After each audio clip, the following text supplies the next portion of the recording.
when they looked back that the Bigfoot was bent backwards. She said that she gasped, and when she gasped, she said it just popped upright again. I'm in a small tent with a cot that came up behind my tent, brushed it, and then I saw a hand come down on top. It was big. There's a handprint on the top of my car.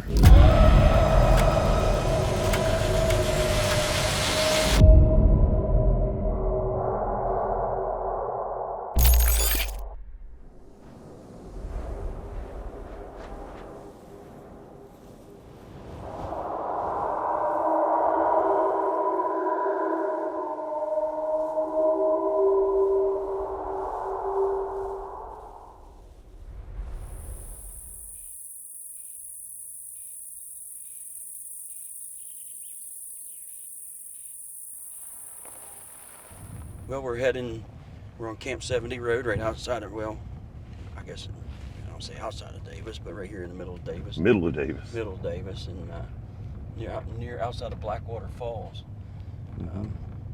Actually heading out toward the Canaan, kind of the backside of Canaan Valley. Yeah, Little Canaan. Little Canaan. Wildlife area. Yeah. And this road kind of parallels the Blackwater River through here.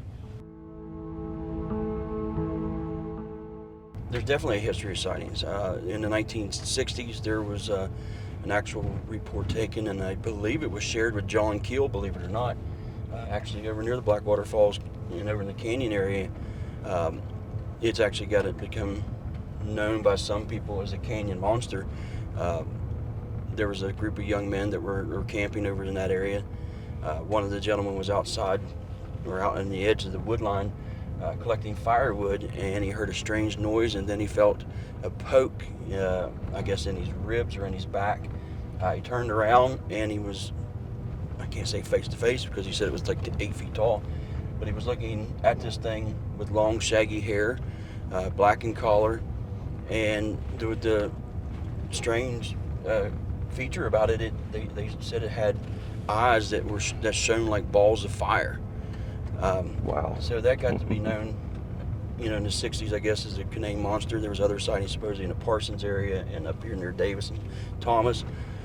And then in the 1970s, I guess there was also other sightings, and I actually talked to a lady via email that her and her husband actually had a sighting of that same creature, and they were traveling somewhere between here and Parsons. Said that this thing walked out in front of their truck, and it looked at the truck, and then that's what they describe it as. It's this big creature with shaggy hair and red eyes. There was an account. The reason we had a BFRO expedition here was in, I think it was 2010 or 11. Russ Jones took the report. A gentleman was deer hunting down here and witnessed one down. It's a swampy area down as you get down on marshy in that area down there and along the Blackwater River, and he witnessed one there and refuses to come back. It's in the BFRO reports for Tucker County. Yeah, so that was either 2007 or 2008. Was it? When we had our expedition here, they allowed off-road camping, and they had little places set up and fire pits and everything, but they've since cut that out due to people not respecting the wilderness. Yeah, we had the first night we were out down at the end of this road. There's an old railroad bed that runs up where they used to haul timber out of this area, and we were up. We had walked back about a mile and a half, I would say, and we got back there. It was my first expedition, my first night doing night ops, and we were down at the end, getting ready to turn around and come back, and it basically started to come back. We had the loudest knock I have heard in a long time. It was, if you take it a 4x4 and hit the biggest oak tree in the woods as hard as you could, that's what it sounded like. And we didn't get any sightings. But later in that expedition, the second night, we were over in Blackwater Falls State Park doing night ops above the lake over there. And you can go up the hill and around. So we'd split up in different groups and kind of, jump back and forth and did some things. One of the groups had a thermal sighting, and as luck goes with Bigfoot, it was the only thermal we had that didn't have any way to record or pictures, couldn't do any video or pictures with it. They watched it for about 15 minutes, they said, and it was checking them out, watching them, peeking around trees, and there was a group about 7 or 8, I think, that saw this, and the investigator was, he said it was so curious about them. I've also taken a report from in this area out at the end of the road, because there's a bridge out here at the end. There's a gentleman come up here and he was fishing, and he said he hiked, or went out the bridge and hiked. There's a trail out through there that you could get on, and he was going down the river, and he actually found footprints that he described as, you know, bigger than normal, like human-sized footprints, or human-shaped footprints that were much bigger. And then he heard some kind of weird scream, he said, coming from that area. And he said he didn't stay much longer. He ended up getting out of there. Yeah, I think the deer hunter that was down here got spooked out too. He was watching it through his scope, and too human-like, said he wouldn't take a shot.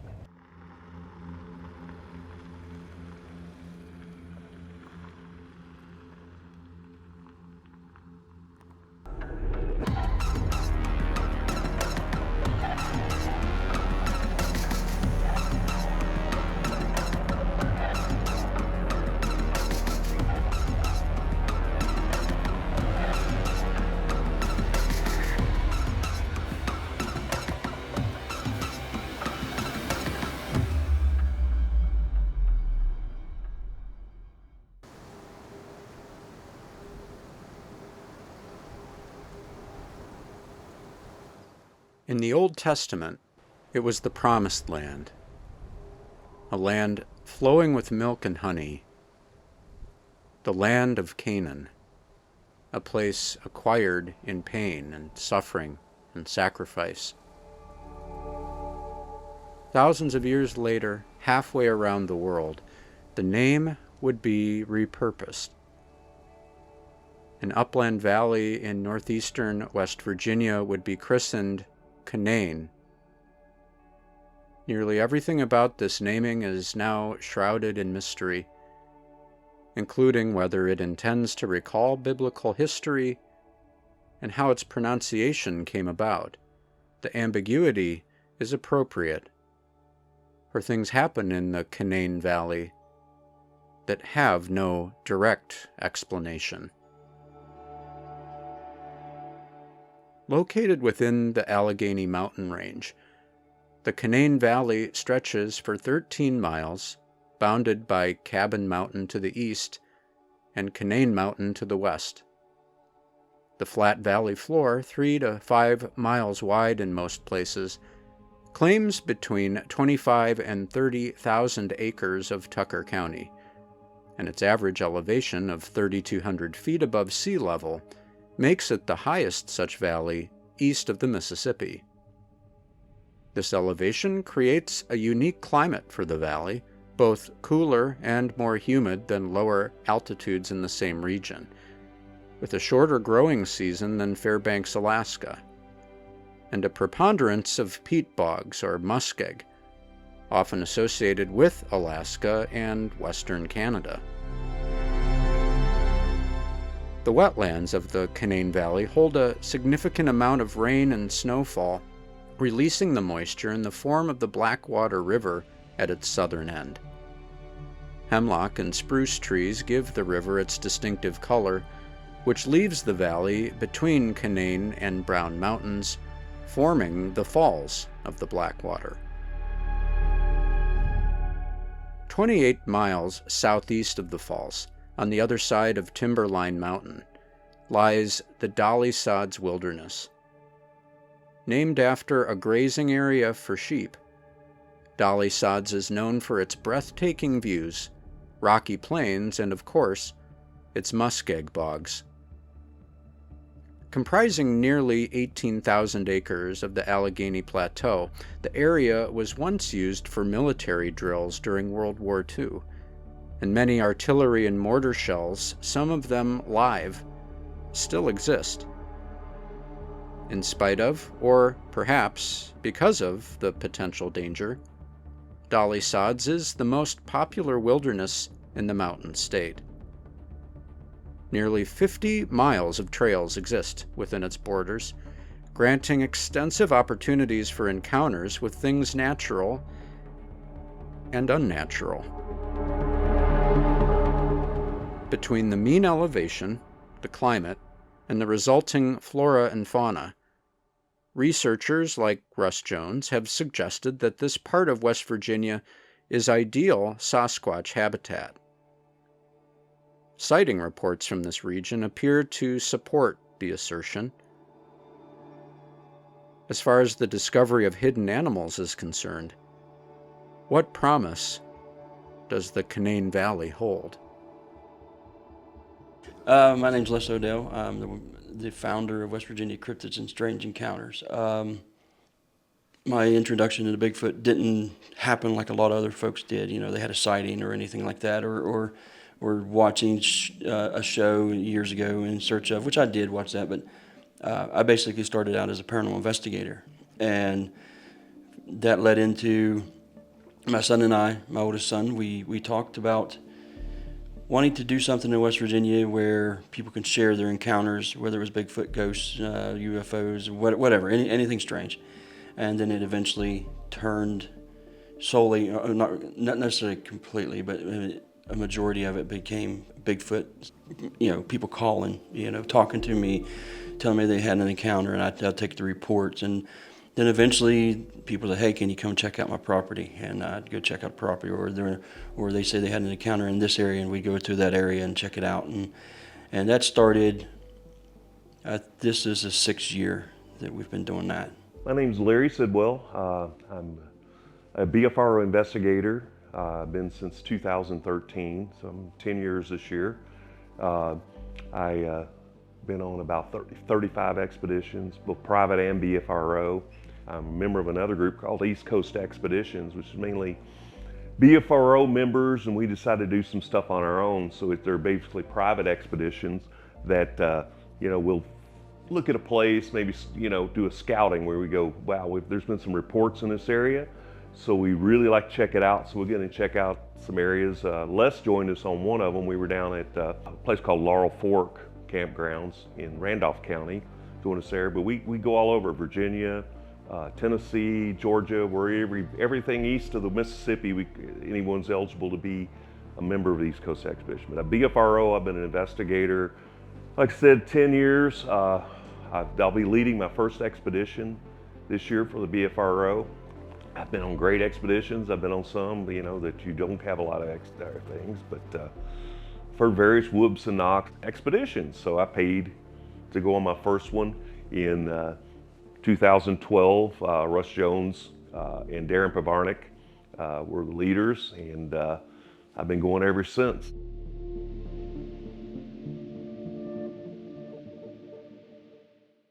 There's nothing that stirs the imagination like hearing mysterious sounds echoing through the woods. From the beginning, reported elements of Bigfoot encounters include sounds that defy ordinary explanation.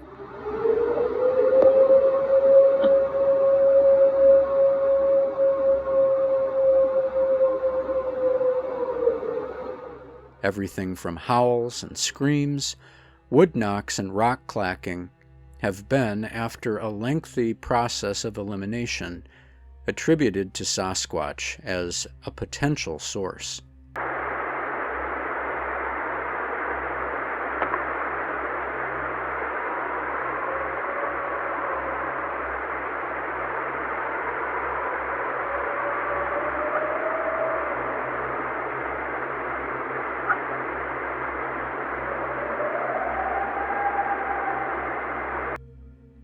Other vocalizations have been documented and even recorded, capturing what sounds like, in some cases, a kind of proto-language, and in others, a type of call or signal.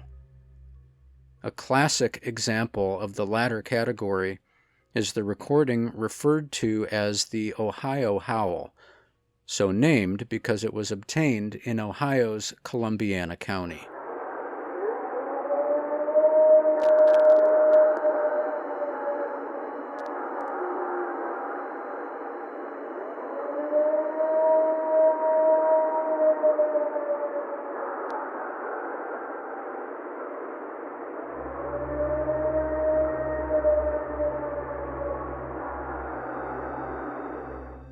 The self-evident difficulty with sound as evidence is that in nearly every case the source of the sound is not observed.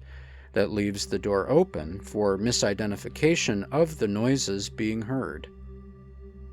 It takes a very experienced ear to identify probable natural causes for wilderness sounds that excite the senses.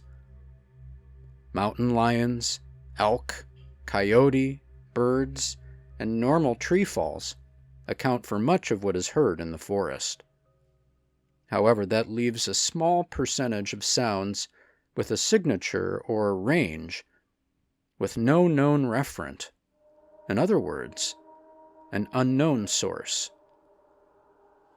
These sounds are often suggestive of primate behavior, but whatever they suggest, they put human beings on high alert, especially when heard in the dark woods in the middle of the night.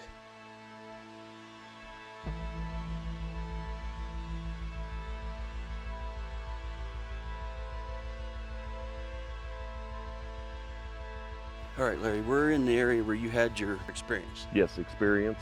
And what year was that? 2012, last week September, 1st of October. We were here. They had the expedition, and they most of it was back at Blackwater Falls campground at the state park. And I looked at it and I said, this isn't what I want to do in a park with a bunch of people. Mark Maisel is an investigator in Ohio. Mm-hmm. He brought myself and another newbie down here and said, man, this would be a great spot.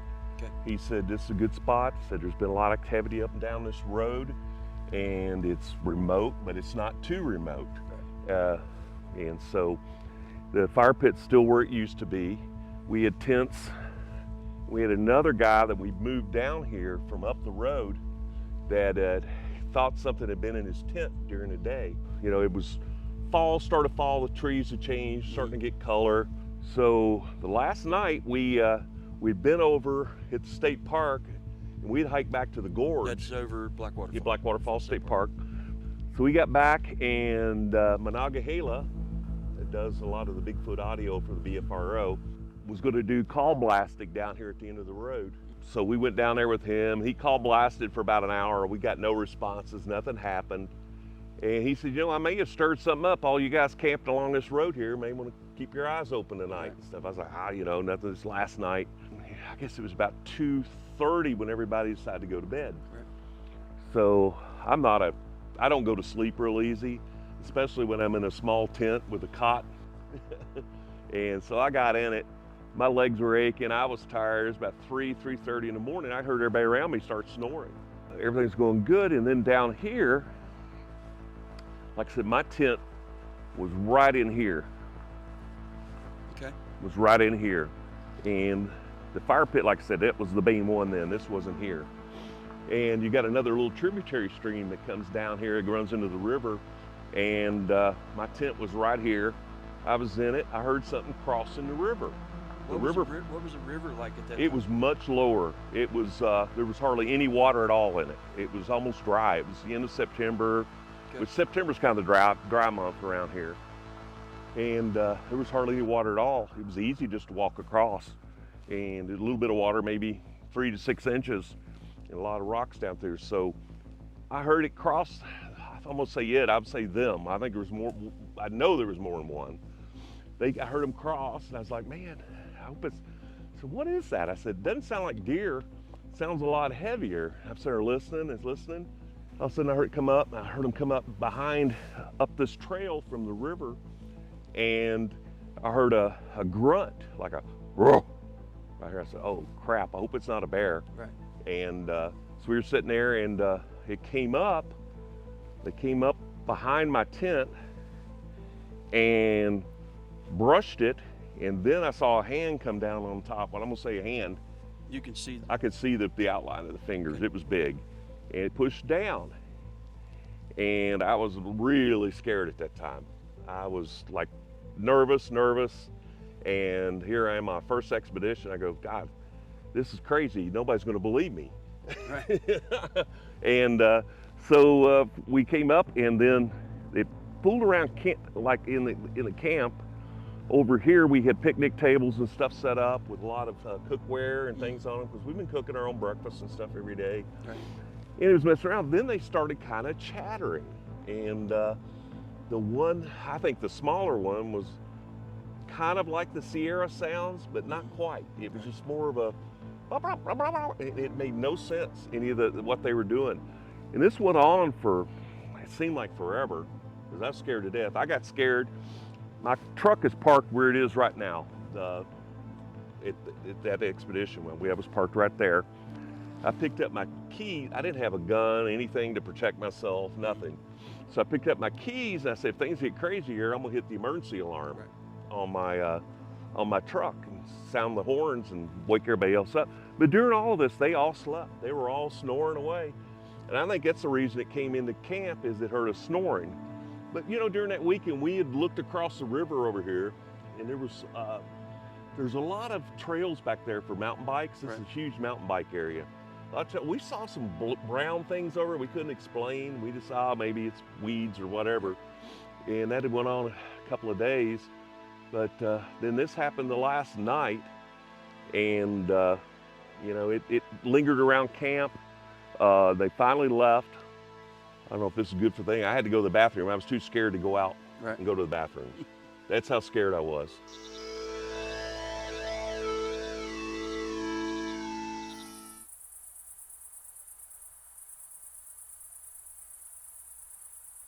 The incidental sounds of a real creature let the hearer know that something may be nearby.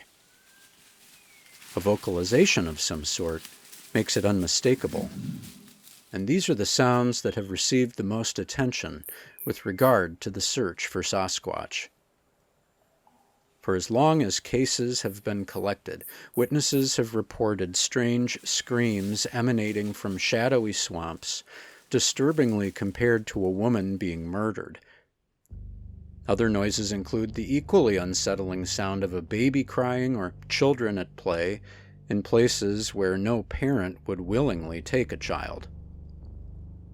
There are plenty of recorded examples of primate-sounding whoops or calls, such as the aforementioned Ohio howl. And then there are the infamous Sierra sounds.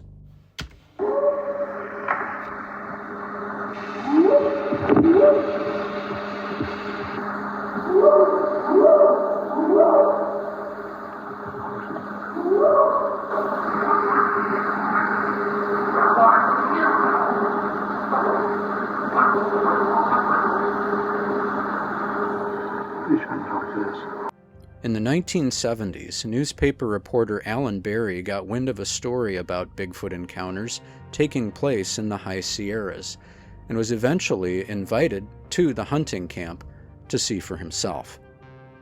He went with the intention of debunking the claims, but instead he obtained tape recordings of vocalizations that, to this day, defy classification. Expert analysts have concluded that the sounds captured on the Sierra tapes have the properties of language, although the language itself is unidentified.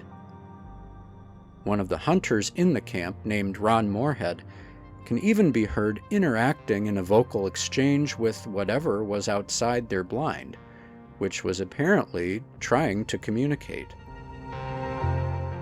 What did Berry and Moorhead get on tape?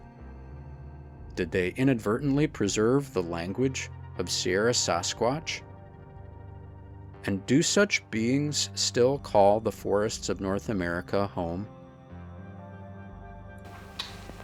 Talk to me about some of the audio, the most interesting audio that you've heard that's been recorded within the state of West Virginia. Within the state of West Virginia. Not necessarily recorded, but like That I've heard. What's the most, what's the most interesting audio that people have discussed with you? Mainly it's whoops, the sounds down near along the Ohio River from a few years ago. Monongahela is our audio guy for the BFRO. He gets a lot of stuff. We'll collect stuff and send it to him, and he'll go through the audio. He was a linguist with the U.S. Air Force in Korea, so he hears things that you couldn't even make out. You can hear hear a whoop or a howl, and he'll hear knocks embedded in it, all kinds of stuff, and he'll point them out. And we use a thing called spectrographs to look at it. And so we can go through a lot of audio. We had one night, it went off at about 3:30 in the morning, and it went on. It started with what we think was Bigfoot. Then it went into coyotes. It's like, the big thing I've noticed with Bigfoot howls and noises, either they start the coyotes or the coyotes start them. You can tell the difference between the canines, the yipping and stuff, and it goes into this different sounds. It's just totally different. So we took that and sent it. We got a huge whoop. We had some really good audio. That's about all we got that year, was just this whoop on the first night. It was really good.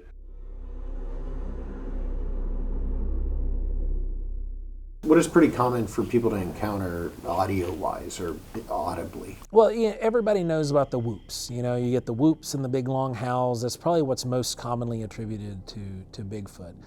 But there's also an entire classification of sounds that have to do with clicks and clacks and rock sounds and making vocalizations that seem like words but aren't quite words. For instance, one of the ones that we were able to capture up in at our family farm in Lewisburg, we were up there and we heard something that was making these mouth clicks. Then we heard another one that sounded like a female voice just beyond it. We couldn't make out what it was. It sounded like language.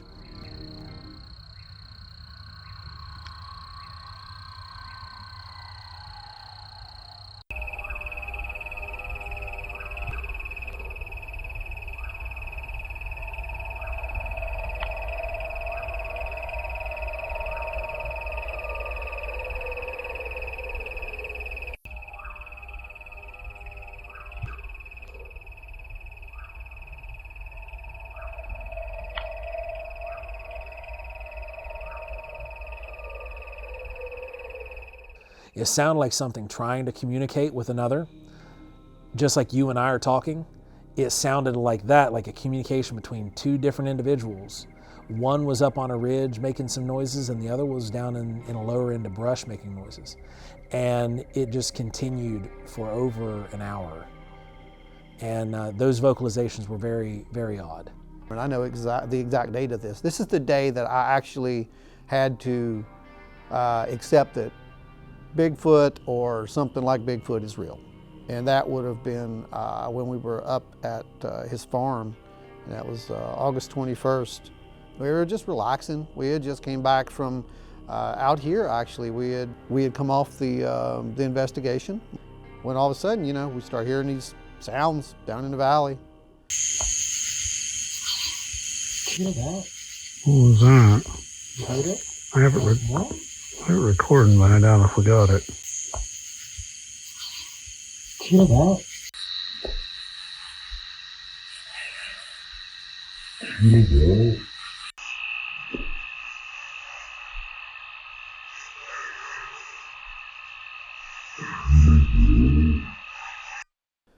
And the weirdest part of it was probably that chatter. There was this weird chatter. It was a female type chatter. And at the time, remember, not a Bigfoot guy at the time.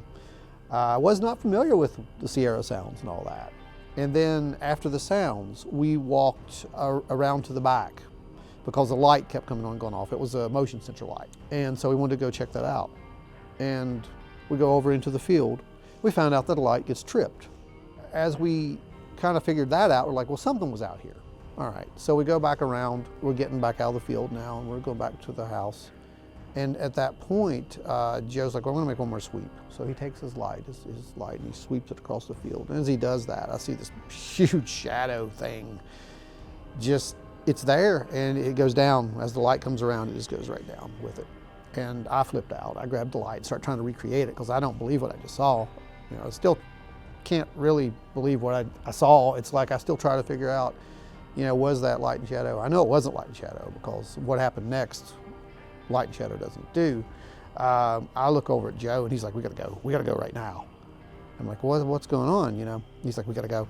So we go, And a part of me wanted to stay, and a part of me was just like, no, he's right, we gotta go. So as we go back to the house, we were getting ready to go inside, and I could hear what sounded like, I've described this a few times, but what really just sounds like a swarm of hornets or bees off in the distance with like a lot of reverb. I mean, we go inside, and as we're inside, we're telling our wives about what had just happened. And they start hearing a baby cry. They think it's Joe's baby at the time. He goes to check that. Nope, not that. I didn't hear this baby, by the way. It was my wife heard it, his wife heard it, and he heard it. I did not hear this. It was just a weird night. There's just weird things out there, and that's one of the weird things.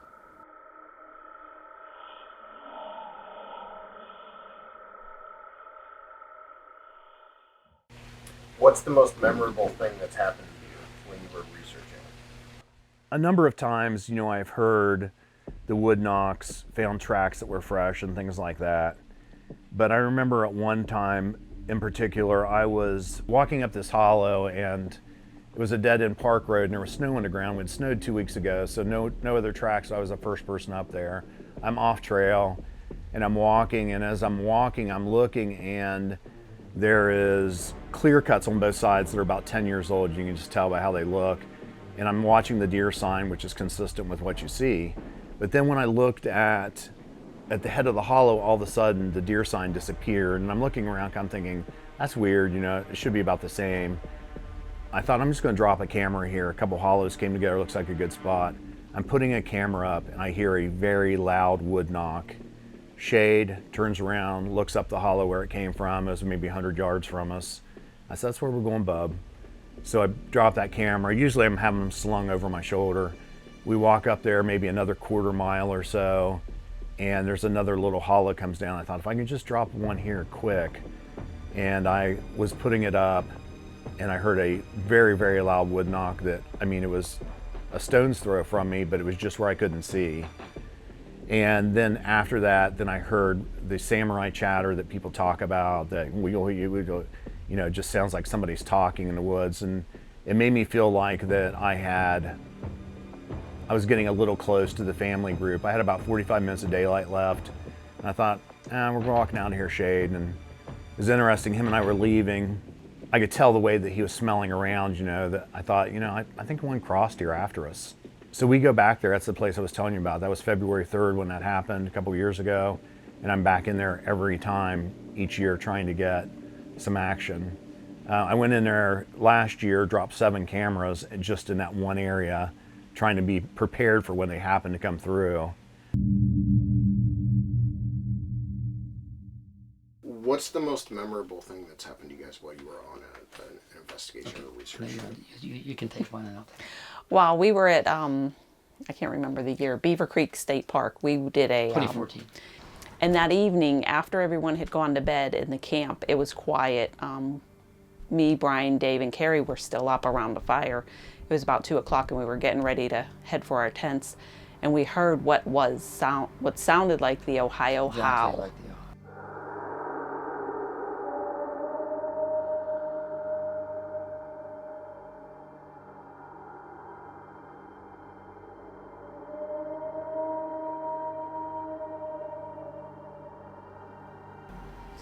And we only heard it one time. But that was, for me, that was the most memorable and a little bit scary. Because we were camping there that night. Yeah, and also, we didn't go back. We were at the family campground, and then it happened down below in the Pioneer Village. And interesting, the next day, we went out to an overlook above the village, and a lady came in her car. And she said, hey, have you seen a dog running around here? And we said, no. They said, well, last night, which would have been the night of the howl, our dog ran away. It jumped out of its pen. Tore out of its pen. So I said, could you give me your number? And if we find your dog or whatever. So we took her number. We actually were looking as we were like in the woods. And I actually called her back, I think it was about 3 days later, a week. And the dog did come back. And she says, I don't know, something must have spooked that dog because it ran out of its pen. So, I mean, you put two together, maybe that's why this dog broke out of its pen, because it heard the scream.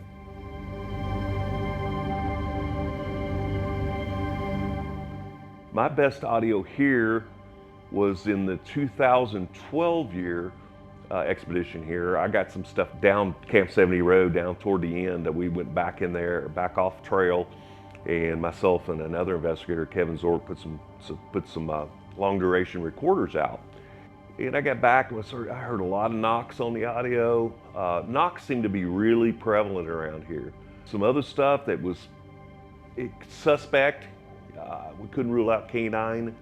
And then I had one thing I called it the 800-pound owl. It was like, woo. And it was like it was imitating an owl, this thing was. And it was very deep, very large, resonant.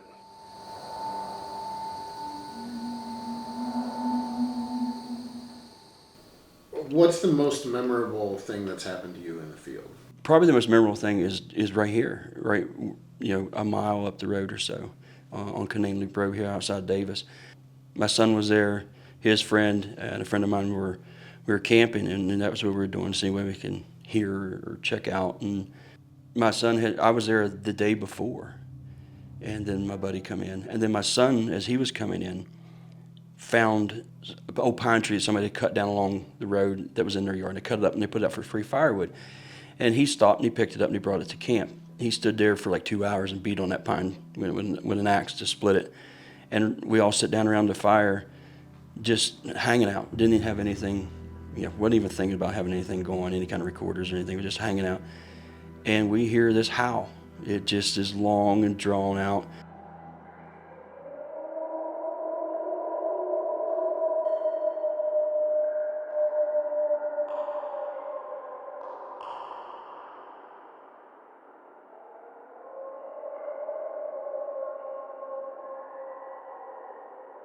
And it just took us all by surprise. And when it did that, the coyotes everywhere, and anywhere and everywhere they were, they just went crazy. So that's kind of like the Ohio howl you hear. There's also one that you can find in West Virginia. It's called the Trent Files, Trent's Vocalizations in Bruno, West Virginia.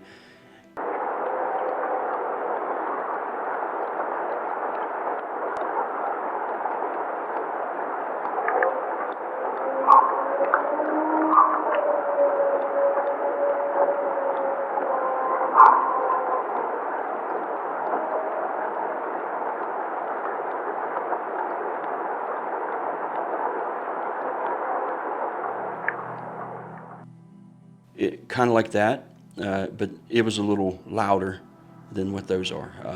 And it was long, at least 8, 10, 12 seconds probably, and just bellowed across swamp or whatever you want to call it, the blister swamp we call it.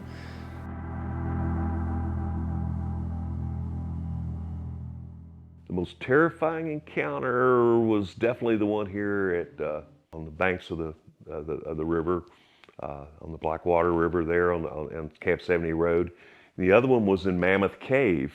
We were there on an expedition in 2014. I was having knee problems, and another guy I'm with was having the same problems. So we started down this trail called Turnhole Key. It goes down to the Green River, and it's like a turnhole there. We made it down about a mile, or maybe it may have been less than a mile, myself and another guy. So we said, well, we'll just stay here and hang out. Just sit down, let them come to you, see what happens, listen. We were there, and the group on the parallel trail announced on the radio they were going to do 3 knocks and a whoop. They did the 3 knocks and a whoop, and right over the hill from us. I mean, it could have been more than 100 yards from Wayne and I. They knocked and whooped back. They answered.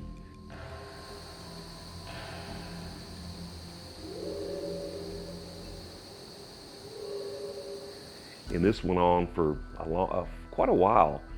Then we were sitting there, and trying to figure out where they were and hear anything. It was full moon that night, which is usually you don't get as much, I don't think, as much activity on full moon in the east. We were sitting there, and all of a sudden something started stomping around us. Just stomping. It was off to our right. It was stomping around below us, stomping, making a lot of noise. And it wasn't a deer. It was way too heavy for a deer. And then I looked to my left, and I saw eye shine up on the hill, or eye reflection. because I think it was the moon was reflecting the eyes. And they were probably 100 yards, 50 yards, well, probably 50 yards. We'd sit there, this went on for a while, and it was getting spooky. They were getting closer and closer, and then before we know it, they had circled us. We were sitting there, I looked at Wayne, I said, you know what, this gets any worse, we're gonna go white lights. I said, this is getting a little bit crazy. So and Wayne, he agreed, and we sat there for a while longer, and it finally stopped. They moved on up. I think what happened was us dropping off. They had no idea we were there. We dropped off, and Charlie took his group on down the trail, and then the parallel group had moved on down the trail, and we were there, and I think they were coming probably between the two groups. But you know, it calmed down, and finally we walked out, and I was on the radio after those, said, guys, this is crazy. We had them all around us.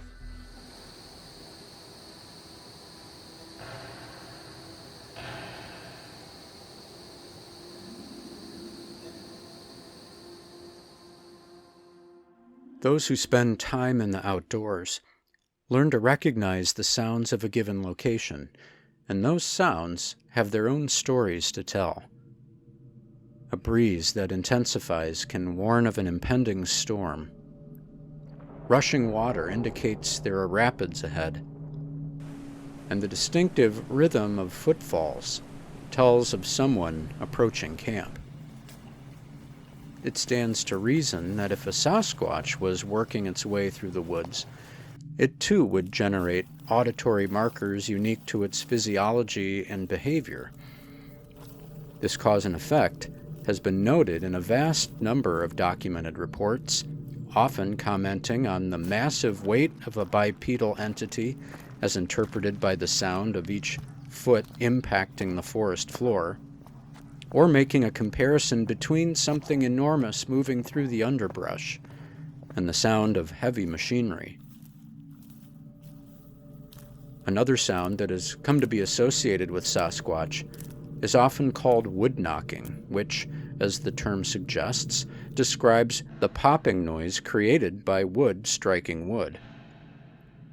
Although this has not been commonly observed, the thinking is that wood knocking between Bigfoot represents some form of rudimentary communication, based on reports in which a rough kind of call and response is heard. Those who have experienced wood knocking tend to connect it with surveillance, noticing it within moments of arriving at a site, with perhaps an answering knock followed by an eerie silence. Whether Sasquatch are making percussive sounds in the woods with branches or other means remains speculation. What can't be debated is that people out in nature are hearing the telltale sounds of very large living things in very close quarters, and that is unnerving enough.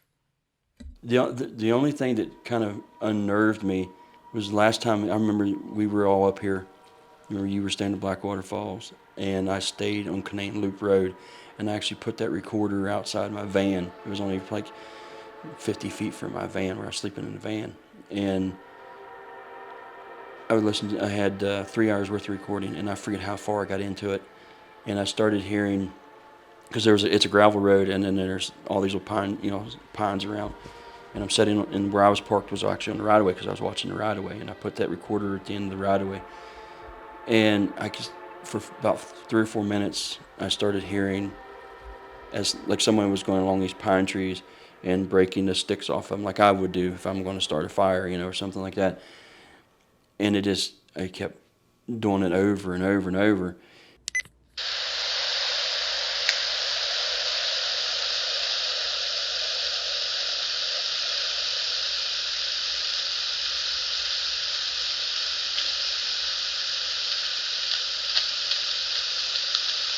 And then I hear a tree push over, like fall.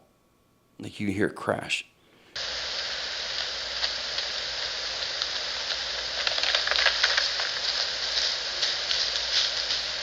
And then I can hear, and my recorder's right along the edge of this gravel road, and I can hear something 2 feet just run up the gravel road. You still have that I have to look. I have to see if I still have it on record, because it was on a recorder that I can't put on a computer.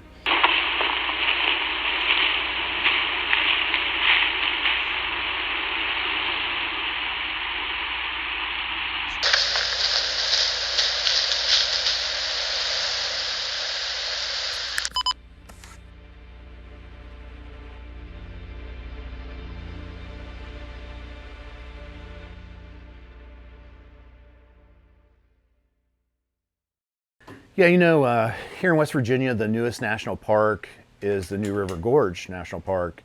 And I've spent many, many hours, days, months over the years in the new River Gorge. And one time I was in the gorge and I was walking along the new river, which, it's one of the oldest rivers in the world. And there's all these cliffs and these rock outcroppings.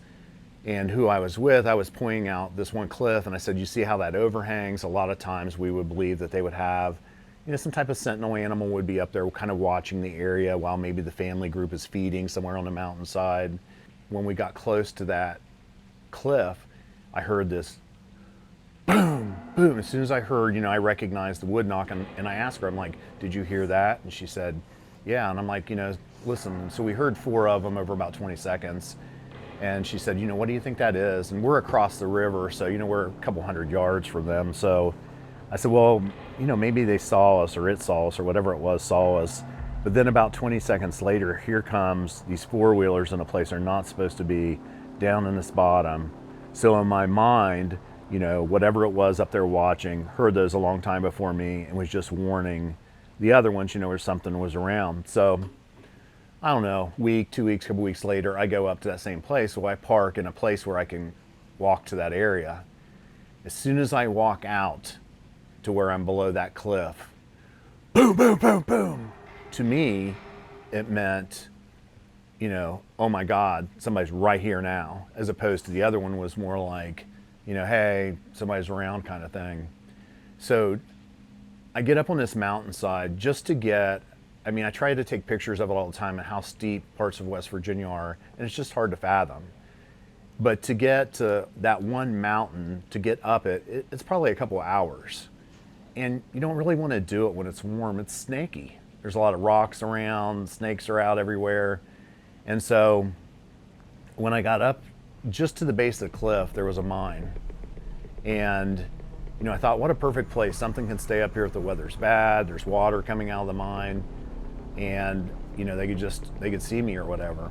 And a long time before I ever got there, and I think that's what happened. But when I was going up there twice, I heard in the distance a knock, like they were just moving away from me, but maybe they were letting the other ones in the area that were with it know that they were doing that.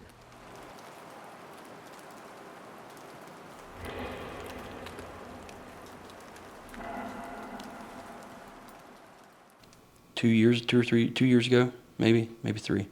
I was in Randolph County. There's an area called Otter Creek, and I was actually I had stayed up on this ridge. They call it Bickle Knob, and I stayed up there with a friend of mine. I stayed overnight. He actually went home. He's from that area, but he was telling me about some stuff that happens in that area. So I stayed the whole night. Nothing happened. Didn't have any kind of anything happen. But he's telling me that something would come near the van. Cause I was sleeping in the van. I actually took a rake and I scraped the ground. It was real soft down, and I made traps, I guess you'd call it. If something stepped in it, it was going to leave a print. Nothing happened. Never found any prints. And while I was doing this whole thing, I started doing a little YouTube video, and I remember him telling me that there was a couple sightings down in the bottom of Otter Creek. So I started that way, and there's a forestry road, and I pulled off in this forestry road. I got out, and I'm standing there and trying to do the video.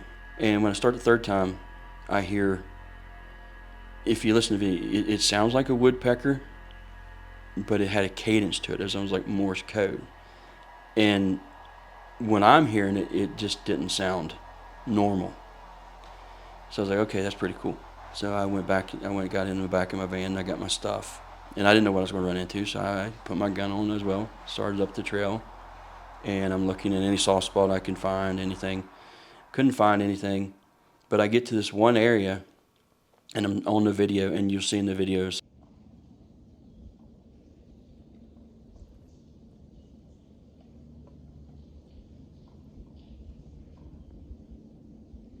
I was getting ready to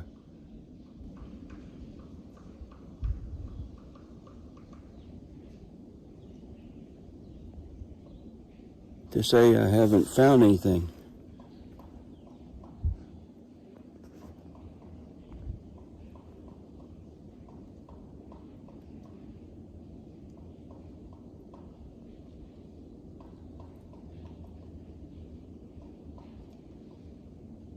But can you guys hear that wood knocking?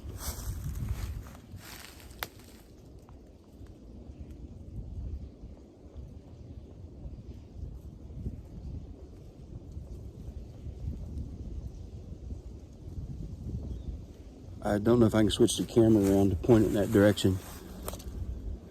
I'll just flip my phone.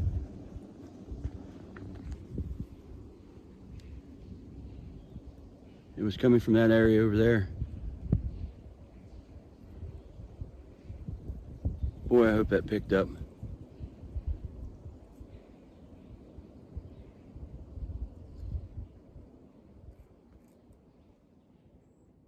And what I hear is something walking behind me, heading back down. But I could see 50, 60 feet, and I don't see anything. So I passed off as a squirrel or deer, but I can hear these footsteps going down the hill. And I would continue to the top of the hill and checked out all the top of the ridge and looked over in the valley and see if I could hear anything, and didn't hear anything. Okay, I'm back. I got my backpack on, put my pistol on my side. This is the access road leading to where I just heard the knocking. Not sure what it was. I don't believe it was a woodpecker. It just didn't have the right sound. It wasn't that normal woodpecker sound, which is pretty rapid. I get back to the van and I go to the back and go to push the button to raise the hatch, and that's when I noticed there's big handprints on the back of the van. Okay, something else interesting just happened. I just got back to my car, and as you can see there, and look, there's a handprint on the top of my car. What's interesting is it doesn't look like it disturbed the dust much. It almost looks like mud on my car. I don't have any mud on me. And that's clear on the top of my hatch of my van. So it almost looked like something put its hand there, and if you look, that looks like smeared mud from hair.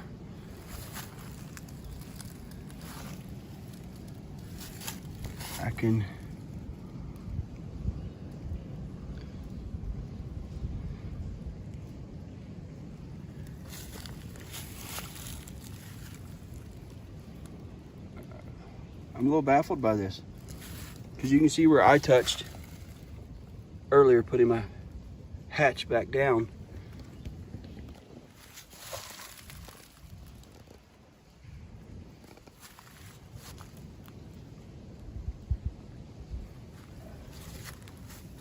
Did something come down to my car while I was up in the woods?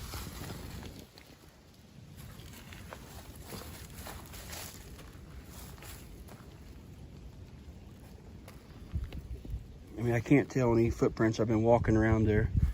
I walked around a little bit and didn't notice until I was getting ready to get in the back of the car.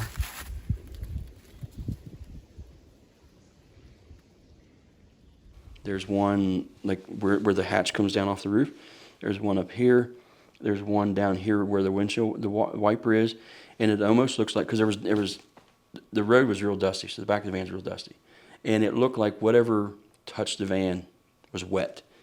It either something like that did it, or some weirdos running around looking, but I don't know.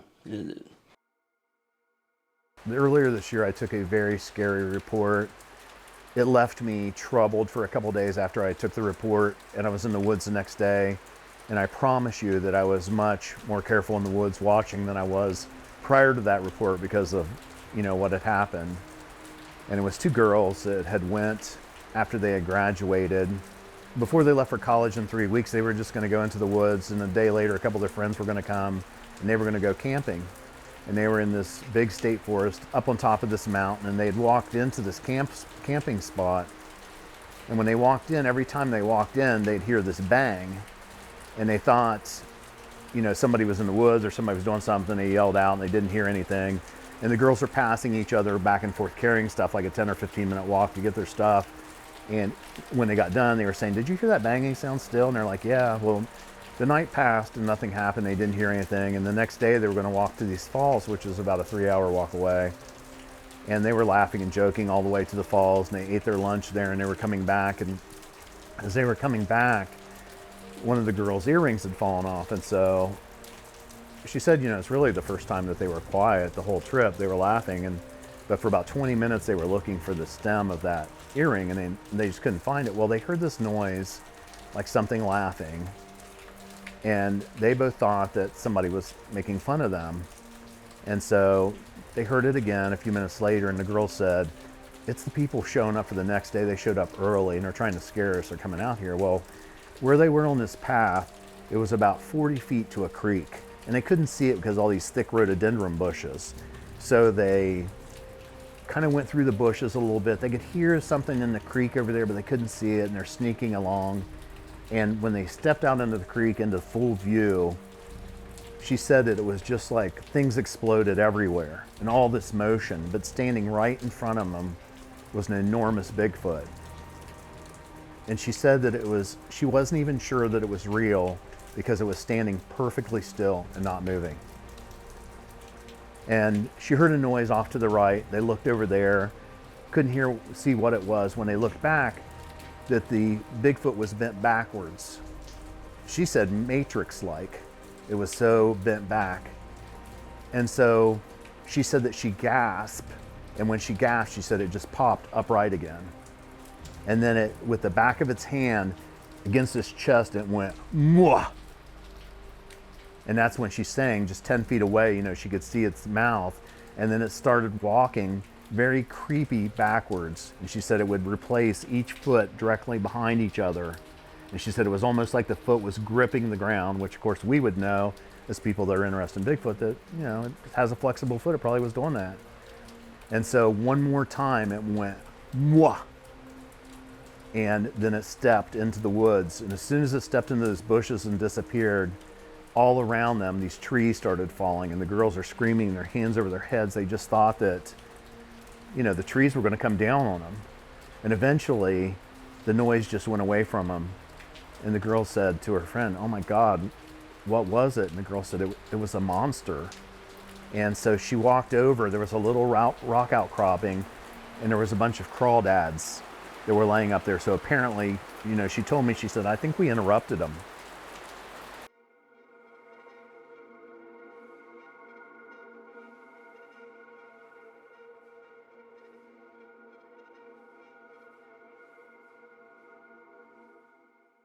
Are you aware of any sightings specifically in West Virginia that either are accompanied by a vocalization or a vocalization is heard and then a sighting takes place?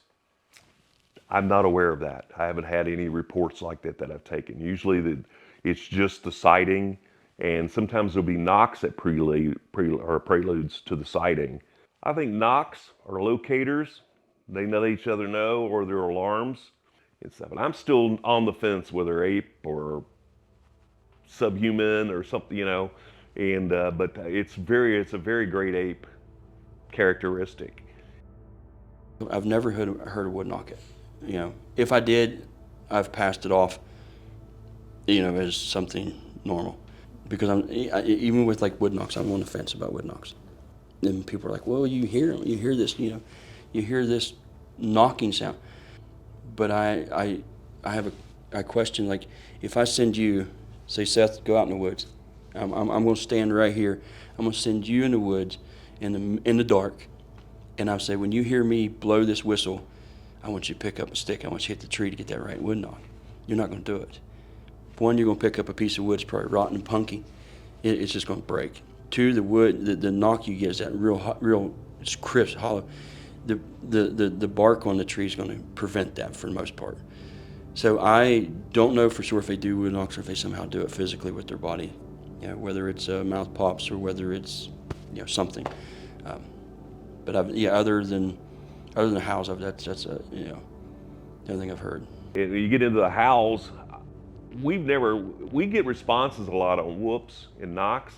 We don't get many responses on howls, doing an Ohio howl or whatever. We rarely get any type of response. I think it kind of maybe moves them off. I think they definitely have a form of communication, a vocabulary. Scott Nelson has really done a lot in that with the Sierra Sounds, with Ron Moorhead. There's definitely some chatter there. They were communicating that night that I heard. There was some type of language there that it's beyond us. A lot of people think it sounds like Native Americans. A lot of people say it sounds Oriental, Asian. What I heard that night was, I wouldn't classify as Asian sounding, and I wouldn't classify it as native sounds. It was just something I had never heard before. And it was like a chatter, and it wasn't loud. It was kind of subdued. And I think there was two there, one smaller than the other and one bigger than the other. And the bigger one didn't make as many sounds. It was just grunting more than anything. That's my take on it. I'd like to get some better audio in West Virginia. I haven't picked up any lately. They do vocalize here. I've heard some sounds in some other areas that it could have been canine, it could have been coyote. You just sometimes it happens at the least opportune moment. Like we were packing up or something, and your recorders are all put up. Something happens, and you got to be ready all times of the day. They're not just nocturnal. They're out active day and night, and most of the sightings are in the daytime. So.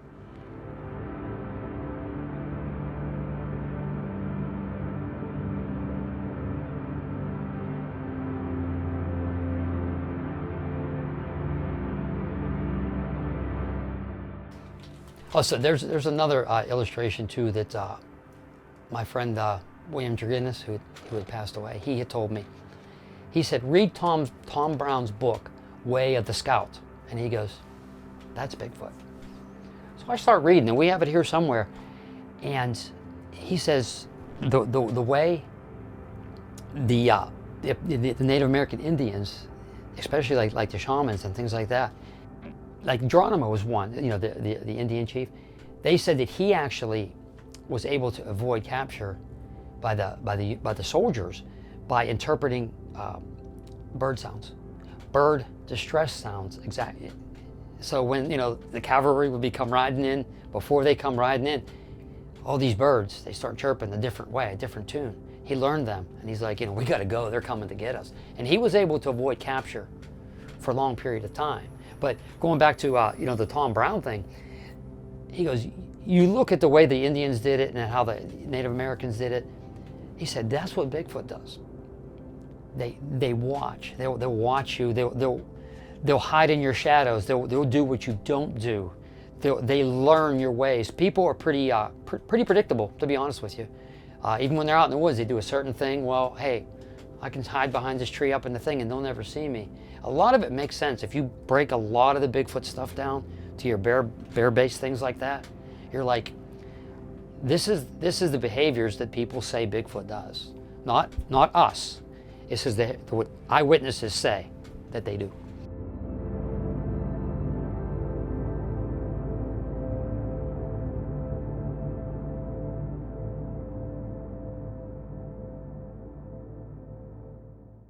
I got up that morning, I told them, said, guys, we had visitors last night. They said, what do you mean? I said, about 3:30, you guys are all snoring, asleep, or what, I said, this happened. I told them the whole story again.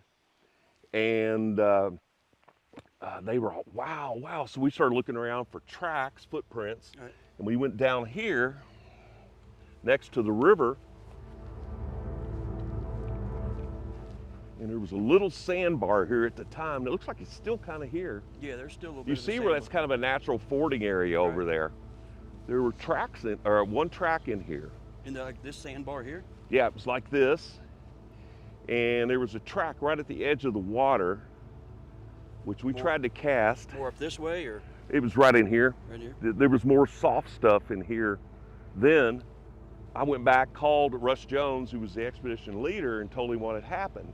He said, come on over, I want to talk to you about it. So I went over and he took my report, or talked to me, and we talked about the report and stuff. Come over and take a look at it, see if we could cast it. We tried casting it, but it had so much water coming from the edge. It just, I've got it at home. I should have brought it, but you can't tell anything from it.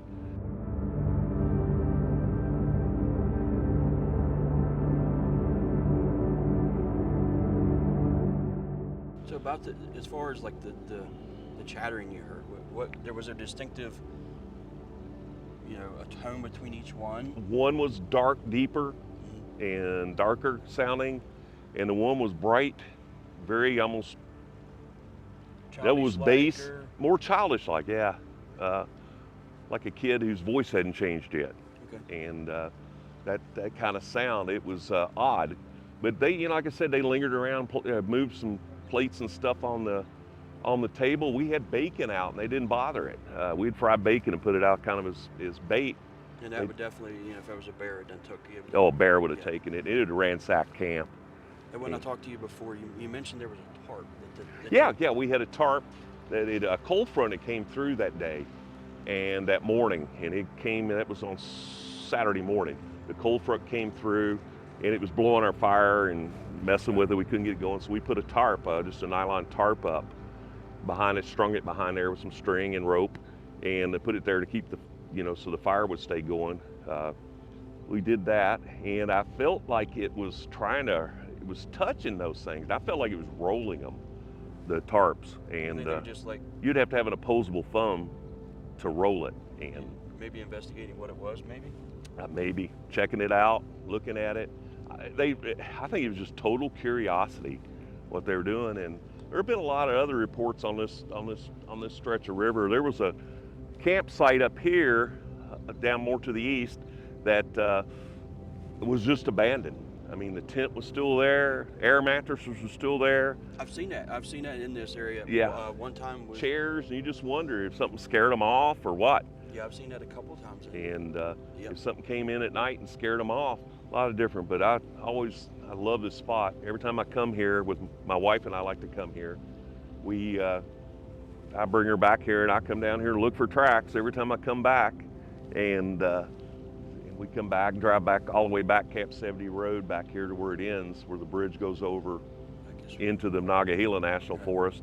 And it's a neat place. I mean, listen how quiet it is right now.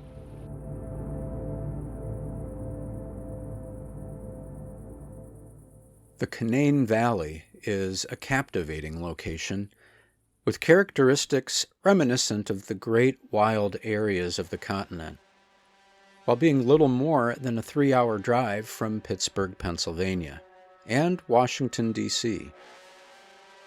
Like any of our remaining undeveloped lands, there is beauty and danger in the Canaan, to which human beings seem relentlessly drawn.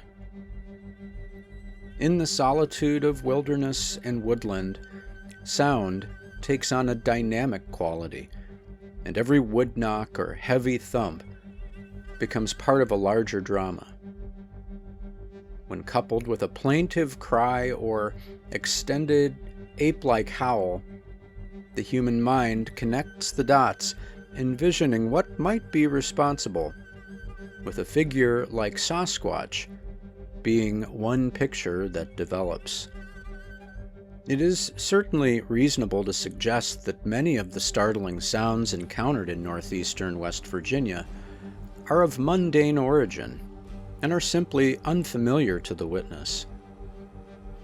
But in those cases where people, well accustomed to the chorus of nature, report hearing things they've never heard before, things that stand out for their strangeness and intensity, there are plenty of valid questions to be raised. Among them, perhaps the most elemental and persistent question is this: what keeps making those sounds? Is it man or beast?